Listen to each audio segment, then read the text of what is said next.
Welcome back sa aking channel, Upper Class S. At ngayong araw na to, ang re-review naman natin is Iron Studio Martian Manhunter DC Comics.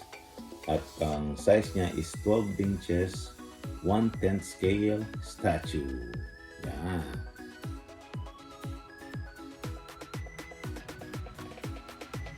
Stig ng cape nyo. Para talaga lumilipad siya. Maliit nga siya pero yung impact niya sa pose, ganda.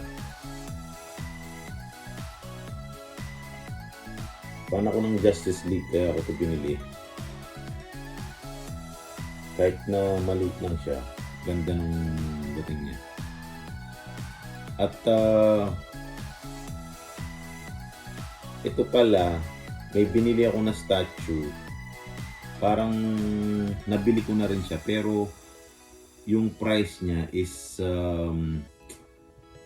kasama na dun sa statue yung binili ko, pero parang kasama siya dun sa deal, pero ano siya, free siya. Yun, ang retail value nito dati nung bagong labas niya is $250. So, parang 13,750 pesos. Yan. Tapos, bigla itong bumaba yung value niya. Alam ko. Tapos, hindi ko sure kung yun yung retail value niya kasi iba-iba na. Medyo 5 years na siyang nakalabas. Hindi ko alam kung yung retail niya is 130, which is 7,150 lang or 250 yun. Kaya yun yung nakita ko sa Google. Tapos okay naman, dahil naman libre siya, good siya.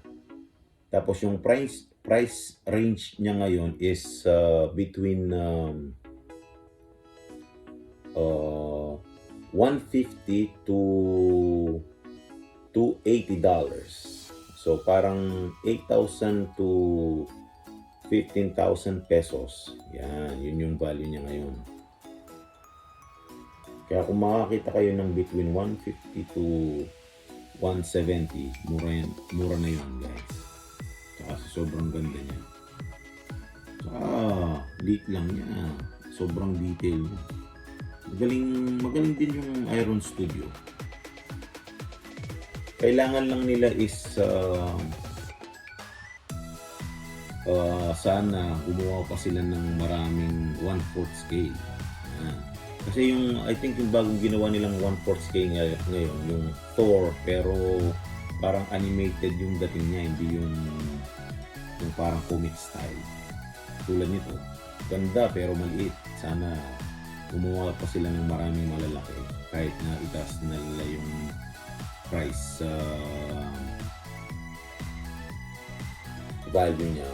Okay lang, at least ma-compete sila sa mga sideshow or kung anong mga other brand. Kasi medyo yung Iron Studio nag-umpisa talaga sila sa 1/10 scale, pero kung magko-compete sila sa mga ngayon, I think pwede sila. At saka isipin nyo, guys, ang liit lang nito pero yung weight niya ang bigat din siya, sobra. Hindi naman sobrang bigat pero meron din siya na pagkabigat. Tsaka yung detail niya ang ganda.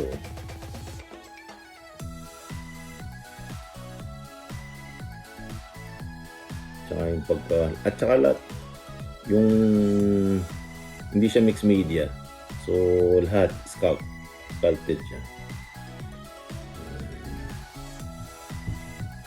I think sa tingin ko sa ano na to, 3D print na siya, hindi kamukha dati ng mga Bowen na yung mga iba sculpted. Yan. Tingnan niyo yung ano niya, base.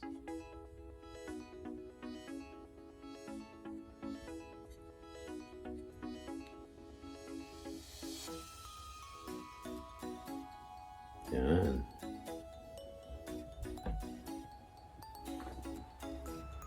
Ganda. Yan. Bigyan ko kayo uli ng 360.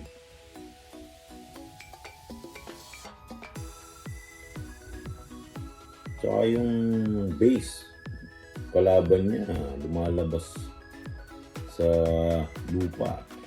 Ganda ng pagka-float ng karakter. Para talaga siya lumilipad, oh. Nakadikit lang siya dito. Tsaka yung swabe yung cake niya. Tsaka yung posing niya, ganda. Ayan.